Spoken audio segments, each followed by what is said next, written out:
Hi, this is Mark Wagner from Athlete College Advisors, and today we are continuing our educational video series on the college recruiting process.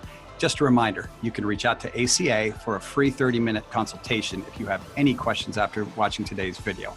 All right, let's get into it. Today's topic is the recruiting process. 5 things parents should know.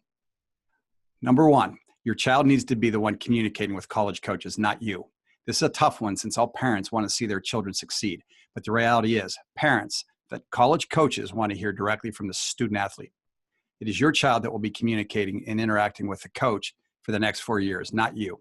It's a turnoff for college coaches when they only hear from a parent, and many will question if the student athlete is really serious about their program, which is never a good thing. Number 2, you need to register through the NCAA Eligibility Center. Now, this is only necessary for NCAA Division I and II, not for NCAA Division III. On their website, the NCAA recommends that students register with the NCAA Eligibility Center around the beginning of sophomore year. This may sound daunting, but it is a relatively painless process. Creating an account on the Eligibility Center website requires that a student athlete enter some basic personal information and education history.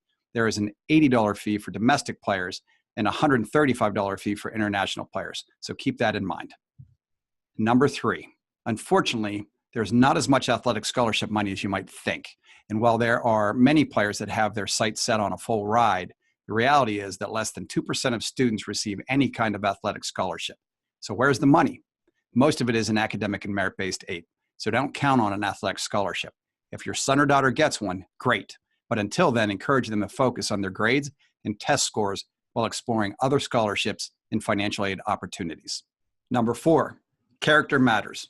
Coaches don't just want good players, they want good people. They are looking for student athletes that conduct themselves well on and off the field or court. College coaches don't want to deal with a player that is disrespectful and has a bad attitude for 4 years, no matter how talented the player may be. And number 5, the recruiting process takes time. Although the recruiting process is different for everyone, it can often be long and sometimes stressful. Parents, you need to be prepared for this and stay positive, proactive, and encouraging with your child as you are going through it. It's all going to work out. So that's all for today.